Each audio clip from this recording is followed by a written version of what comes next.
नमस्कार, स्वागत है आपका आपके अपने चैनल उज्जवल जीके में। मैं हूं सीमा शर्मा और आज हम पढ़ने जा रहे हैं संगम काल और गुप्त काल। देखिए, संगम काल और गुप्त काल के हम जो प्रश्न लगाने वाले हैं उनकी संख्या रहेगी 99। तो 99 क्वेश्चन आज की क्लास में रहेंगे, तो अंत तक ज़रूर बने रहिएगा। और अगर आपको वीडियो पसंद आती है तो लाइक ज़रूर करिएगा और प्लीज़ चैनल को सब्सक्राइब ज़रूर कर लें। तो चलिए आज की क्लास शुरू करते हैं। निम्नलिखित राजवंशों में किसका उल्लेख संगम साहित्य में नहीं हुआ है? तो जो कदम्ब वंश है उसका उल्लेख संगम साहित्य में नहीं हुआ है। किसने उल्लेख किया है कि नंदों ने अपना कोश गंगा की धारा में छिपा रखा था? मामूल नार जो हैं इन्होंने उल्लेख किया है कि जो नंद वंश था उन्होंने अपना कोश यानी कि अपना जो धन था वो गंगा की धारा में छिपा रखा था। ठीक है, नेक्स्ट है कपाटपुरम या अल में संपन्न द्वितीय संगम का एकमात्र शेष ग्रंथ कौन सा है? तोलकाप्पियम काफ़ी महान ग्रंथ है, काफ़ी फेमस है और ये कपाटपुरम या अल में संपन्न जो दूसरा संगम था उसका एकमात्र शेष ग्रंथ है। नेक्स्ट है स्ट्रैबो के अनुसार संगम युग के किस वंश के शासक ने रोमन सम्राट के दरबार में 20 ईसा पूर्व के लगभग अपना एक दूत भेजा था? तो स्ट्रैबो के अनुसार संगम युग के पांड्य नरेश जो थे उन्होंने रोमन सम्राट के दरबार में 20 ईसा पूर्व के लगभग अपना एक दूत भेजा था। नेक्स्ट है तिरुवल्लुवर की रचना कुरल या मुप्पाल को कहा जाता है? तो ये क्या है? ये तमिल भूमि का बाइबल कहलाता है। तिरुवल्लुवर की जो रचना है कुरल या मुप्पाल, इसको तमिल भूमि का बाइबल कहा जाता है। पूहर कावेरीपट्टनम की स्थापना जो है वो कार्यकाल ने की थी, काफ़ी महान शासक थे। तो पूहर जो थे, पूहर कावेरीपट्टनम की स्थापना किसने की है? करिकाल ने की है। नेक्स्ट है मुजरिस किस राज्य का प्रमुख बंदरगाह था? तो मुजरिस जो था वो चेर राज्य का बंदरगाह था। किसके संबंध में ये कहावत है कि जितनी जमीन में एक हाथी लेट सकता है उतनी जमीन 7 आदमियों का पेट भर सकता है? कावेरी जो डेल्टा है उसके संबंध में एक कहावत है, जितनी जमीन में एक हाथी लेट सकता है उतनी जमीन 7 आदमियों का पेट भर सकती थी। मतलब इतनी उपजाऊ जो है जमीन थी। नेक्स्ट है गाय या अन्य वस्तुओं के लिए लड़ते लड़ते मरने वाले वीरों के सम्मान में खड़े किए जाने वाले वीर प्रस्तर को वीरकल या नाडुकुल कहा जाता है।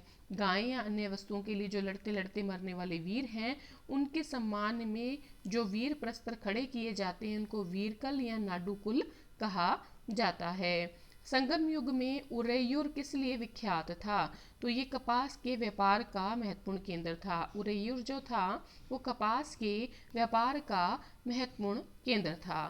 नेक्स्ट है धार्मिक कविताओं का संकलन कुरल किस भाषा में है? तो जो कुरल है वो धार्मिक कविताओं का संकलन है और वो तमिल भाषा में है।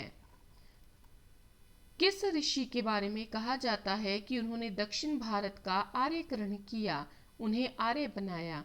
तो देखिए अगस्त्य ऋषि जो हैं, अगस्त्य ऋषि के बारे में कहा जाता है कि उन्होंने दक्षिण भारत का आर्यकरण किया और उन्हें क्या बनाया?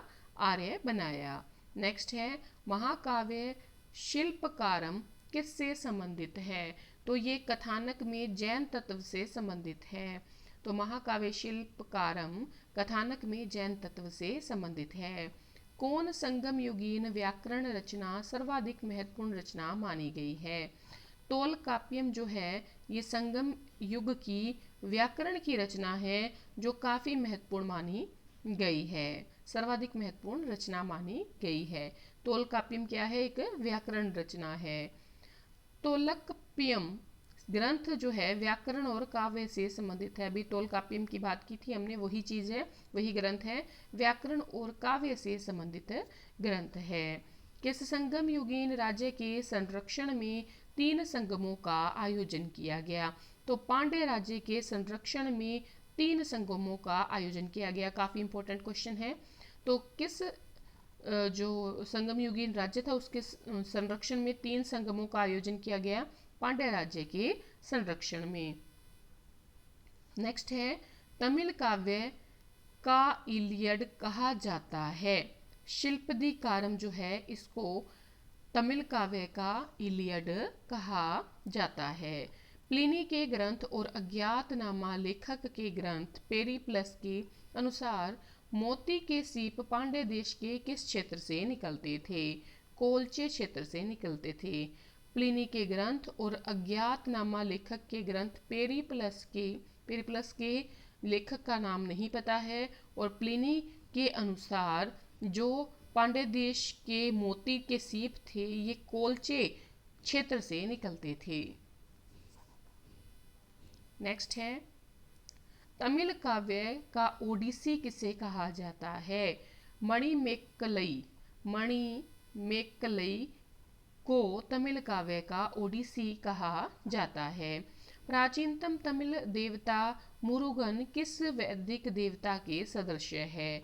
जो तमिल देवता मुरुगन है ये स्कंद या कार्तिकेय के सदृश है। ठीक है, कार्तिकेय स्वामी जो हैं, जो कि शिव जी के पुत्र माने जाते हैं, उनके समान है मुरुगन देवता।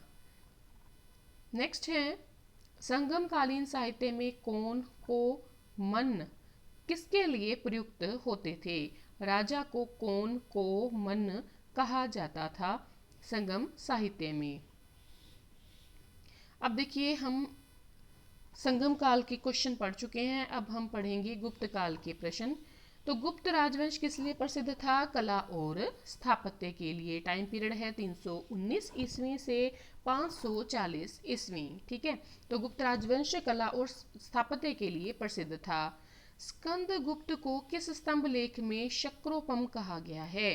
कहोम का जो स्तंभ लेख है उसमें स्कंद गुप्त को क्या कहा गया है? शक्रोपम कहा गया है। चंद्रगुप्त द्वितीय ने विक्रमादित्य की उपाधि कब धारण की? शकों का उन्मूलन करने के बाद चंद्रगुप्त द्वितीय ने विक्रमादित्य की उपाधि धारण की थी। नेक्स्ट है मेहरौली में स्थित लौह स्तंभ का निर्माण किस सदी में हुआ? चौथी सदी ईस्वी में मेहरौली में स्थित लौह स्तंभ का जो है निर्माण हुआ था। नेक्स्ट है गुप्तकालीन शासन प्रणाली किस प्रकार की थी? गुप्तकालीन शासन प्रणाली राजतंत्रात्मक थी। ठीक है, कैसी थी? राजतंत्रात्मक शासन प्रणाली थी गुप्तकाल में।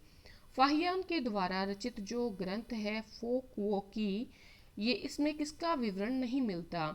तो बौद्ध धर्म के सिद्धांतों का जो विवरण है वो फाहियान के ग्रंथ फोकवोकी में नहीं मिलता। नेक्स्ट है गुप्त वंश 319 से 320 को प्रारंभ करने का श्रेय चंद्रगुप्त प्रथम को दिया जाता है। देखिए हम जो है मध्यकालीन भारत और आधुनिक भारतीय इतिहास के प्रश्न कर चुके हैं। अब हम प्राचीन भारत के क्वेश्चन कर रहे हैं, साथ ही हम NCERT का सात संग्रह प्राचीन काल मध्यकाल का कंप्लीट कर चुके हैं। उसमें हमारा आधुनिक काल चल रहा है, राजस्थान जीके चल रही है, तो लगातार चैनल पर बने रहिएगा।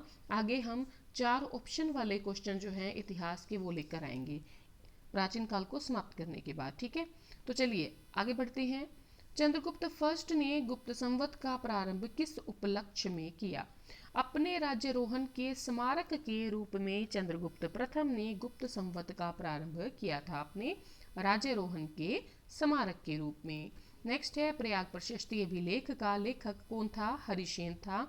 और ये किस शासक का दरबारी था?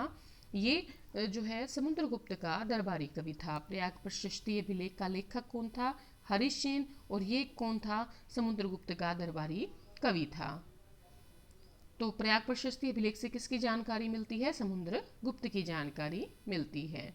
नेक्स्ट है गुप्तकाल की सोने की मुद्रा दिनार कहलाती थी। क्या कहलाती थी?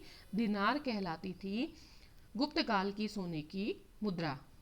नगरों का कर्मिक पतन किस काल की महत्वपूर्ण विशेषता थी? नगरों का कर्मिक पतन होना गुप्त काल की एक महत्वपूर्ण विशेषता थी। इंपॉर्टेंट है, याद रखिएगा।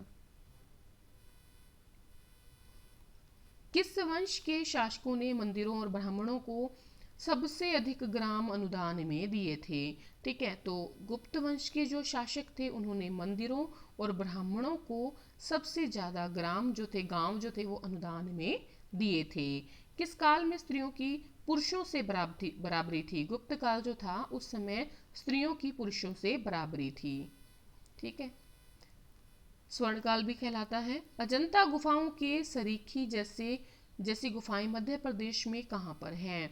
बाघ या जो धार जिले में है, तो बाघ की जो गुफाएं हैं वो कहाँ पर है? एमपी में है। गुप्त वंश की अवधि 319 से 500 ईस्वी। नेक्स्ट है, गुप्तकालीन सिक्कों का सबसे बड़ा ढेर कहाँ प्राप्त हुआ है? बयाना भरतपुर में। बयाना भरतपुर राजस्थान में गुप्तकालीन सिक्कों का बड़ा ढेर प्राप्त हुआ है। किस गुप्त शासक को नालंदा विश्वविद्यालय का संस्थापक माना जाता है? कुमार गुप्त प्रथम को नालंदा विश्वविद्यालय का संस्थापक माना जाता है। नेक्स्ट है, गुप्त काल में उत्तर भारतीय व्यापार किस एक पत्तन से संचालित होता था? ताम्रलिप्ति पत्तन से संचालित होता था गुप्त काल में उत्तर भारतीय व्यापार। गुप्त शासकों द्वारा जारी किए गए चांदी के सिक्के रूपक कहलाते थे। क्या कहलाते थे? गुप्त काल में चांदी के सिक्के रूपक कहलाते थे। नेक्स्ट है, वह पहला भारतीय विद्वान कौन था जिसने गणित को एक पृथक विषय के रूप में स्थापित किया? आर्यभट्ट जो था वो पहला विद्वान था गुप्त काल का जिसने गणित को पृथक विषय के रूप में स्थापित किया। कौन सुमेलित नहीं है? प्रयाग प्रशस्ति रविकीर्ति नहीं, हरिसेन आएगा। कौन है? हरिसेन। नेक्स्ट है, प्राचीन भारत में गुप्तकाल से संबंधित गुफा चित्रांकन के केवल 2 उदाहरण उपलब्ध हैं। एक अजंता की गुफा में किया गया चित्रांकन है। गुप्त काल में चित्रांकन का दूसरा विशिष्ट उदाहरण किस स्थान पर है? बाघ की गुफाओं में। ठीक है, बाघ की गुफाओं में। तो अजंता की गुफाओं वाला भी गुप्त काल से संबंधित है, और जो है बाघ की गुफाओं वाला जो एमपी वाला है वो भी गुप्त काल से संबंधित है। नेक्स्ट है, पुंड्रवर्धन भुक्ति जिसको कि प्रांत भी कहा जाता था वो उत्तर बंगाल में है। ठीक है, पुंड्रवर्धन स्थित था उत्तर बंगाल में, उत्तरी बंगाल में।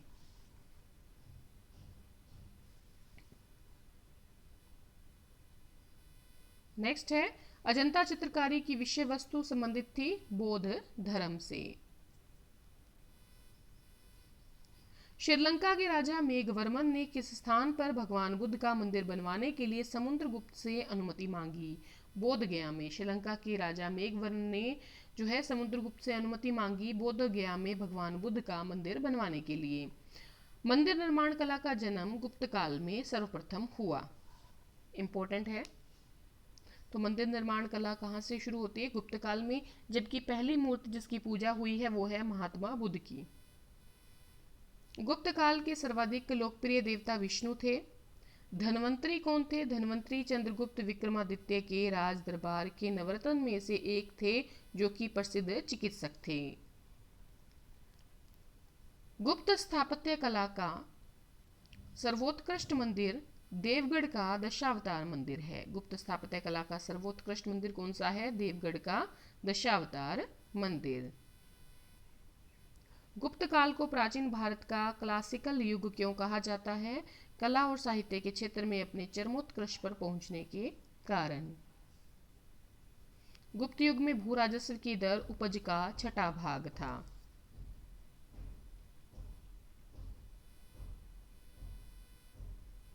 दिल्ली के मेहरौली के कुव्वतुल इस्लाम मस्जिद के प्रांगण में स्थित प्रसिद्ध लौह स्तंभ किसकी स्मृति में है? चंद्र की स्मृति में है। कौन सा चंद्र? चंद्रगुप्त, गुप्त काल का शासक। सोने के सर्वाधिक सिक्के गुप्त काल में जारी किए गए। यूरोपीय भाषा में अनुवादित पहली भारतीय ग्रंथ कौन सा है? अभिज्ञान शाकुंतलम। इंपॉर्टेंट है ये भी।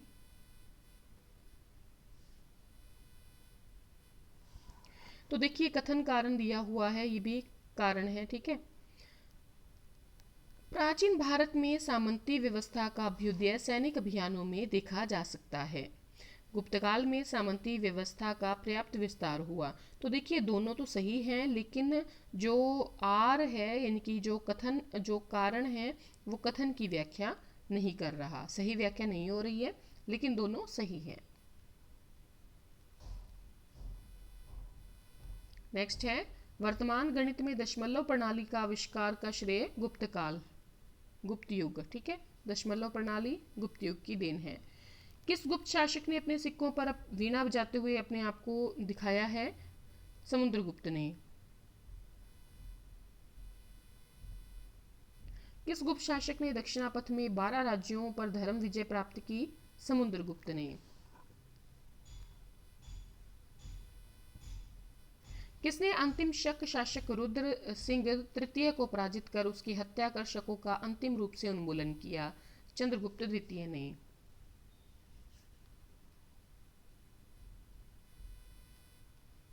सुदर्शन झील, जिसका निर्माण चंद्रगुप्त मौर्य के सौराष्ट्र प्रांत की गवर्नर पुष्यगुप्त ने किया था, पुष्यगुप्त ने किया था, और जिसकी मरम्मत पहली बार शक के शासक रुद्रदामन ने करवाई थी, का दूसरी बार मरम्मत जो है वो स्कंदगुप्त ने करवाई। सुदर्शन झील का निर्माण तो करवाया था चंद्रगुप्त मौर्य के सौराष्ट्र के गवर्नर पुष्यगुप्त ने, मरम्मत करवाई रुद्रदामन ने, दूसरी बार मरम्मत करवाई स्कंदगुप्त गुप्त शासक ने। मिहिर कुल का संबंध था हुणों से। परम भागवत की उपाधि समुद्रगुप्त ने पहली बार धारण की थी, मतलब प्रथम गुप्त शासक था जिसने परम भागवत की उपाधि धारण की। गुप्त शासन के दौरान ऐसा व्यक्ति कौन सा था जो महान खगोल विज्ञानी और गणितज्ञ था? आर्यभट्ट। गुप्त वंश का वह राजा कौन था जिसने हुणों को भारत पर आक्रमण करने से रोका? स्कंदगुप्त।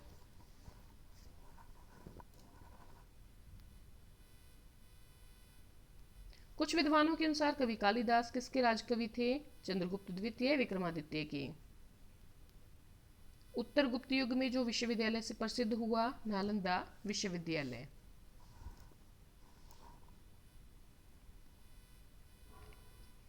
फाहियान निवासी था चीन का। सेतुबंध का रचनाकार प्रवरसेन द्वितीय वाकाटक वंश का शासक था। वाकाटक और जो गुप्त वंश थे इनके वैवाहिक संबंध थे।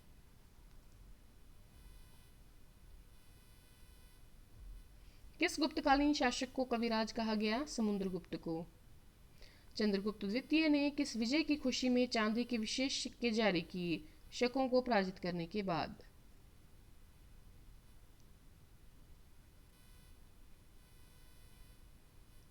अजंता की गुफा में कौन सी गुफाओं का निर्माण गुप्त काल में हुआ? 16वीं, 17वीं, 19वीं।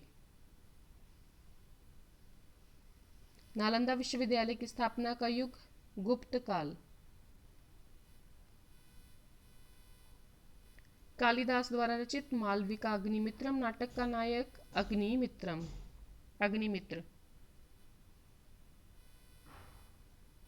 कौन सा राजवंश हुणों के आक्रमण से अत्यंत विचलित हुआ? गुप्त वंश। बाल विवाह की प्रथा गुप्त काल में आरंभ हुई।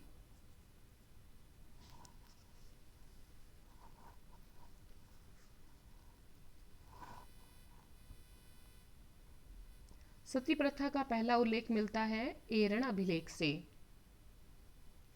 चंद्रगुप्त द्वितीय के काल में विद्या, कला, साहित्य का महान केंद्र था उज्जैन।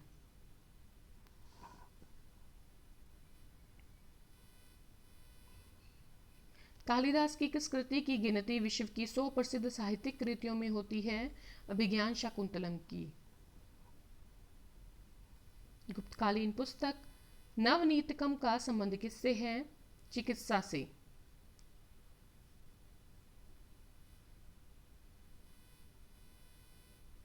तांबे का सिक्का जारी करने वाला पहला गुप्त शासक? रामगुप्त।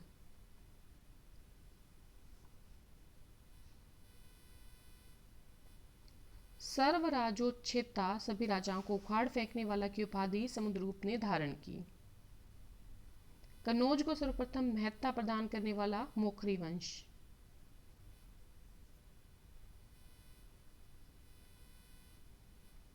गुप्त राजा जिसने विक्रमादित्य की पदवी धारण की? चंद्रगुप्त द्वितीय। गुप्त शासकों की सरकारी या दरबारी भाषा संस्कृत थी। इतिहासकार वी स्मिथ ने किसकी विजयों से प्रभावित होकर उसे भारत का नेपोलियन कहा? समुद्रगुप्त को। अजंता कलाकृतियां संबंधित हैं गुप्त काल से।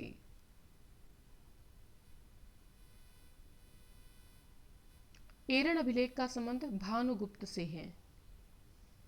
फाहियान किसके शासनकाल में भारत आया? चंद्रगुप्त द्वितीय के काल में। भारतीय संस्कृति का स्वर्ण युग गुप्त काल।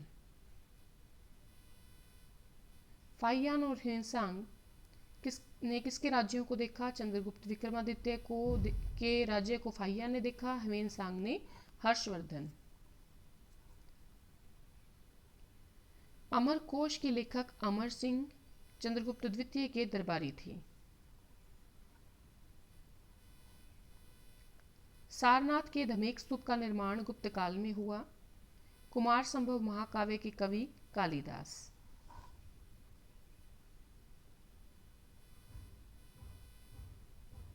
समुद्रगुप्त की सैनिक उपलब्धियों का वर्णन प्रयाग के अभिलेख में है, प्रयाग प्रशस्ति में है। कौन सा नाटक कालिदास ने नहीं लिखा है? जानकी हरण। कौन सा गुप्त वंश के पतन का कारण नहीं था? सत्ता के नियंत्रण के लिए आंतरिक कलह।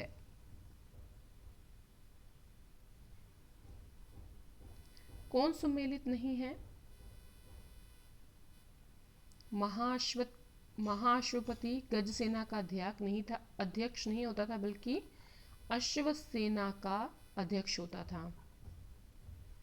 सुमेलित नहीं है भृतहरि मेघदूतम। भृतहरि ने मेघदूतम की रचना नहीं की, मेघदूतम की रचना जो है कालिदास ने की है। तो देखिए हमने टोटल जो है 99 क्वेश्चन देखे हैं, 78 क्वेश्चन गुप्त काल के, 21 क्वेश्चन जो हैं वो देखे हमने संगम काल के। तो लगातार बने रहिएगा। अगली जो वीडियो होगी वो गुप्त उत्तर काल यानी वर्धन वंश से और प्राचीन भारत की कुछ प्रश्नों को लेकर चलेंगे। 49 प्लस 42 क्वेश्चन लेकर चलेंगे, यानी टोटल संख्या 91 रहेगी अगली वीडियो की। तो आज के लिए इतना ही। धन्यवाद अंत तक बने रहने के लिए।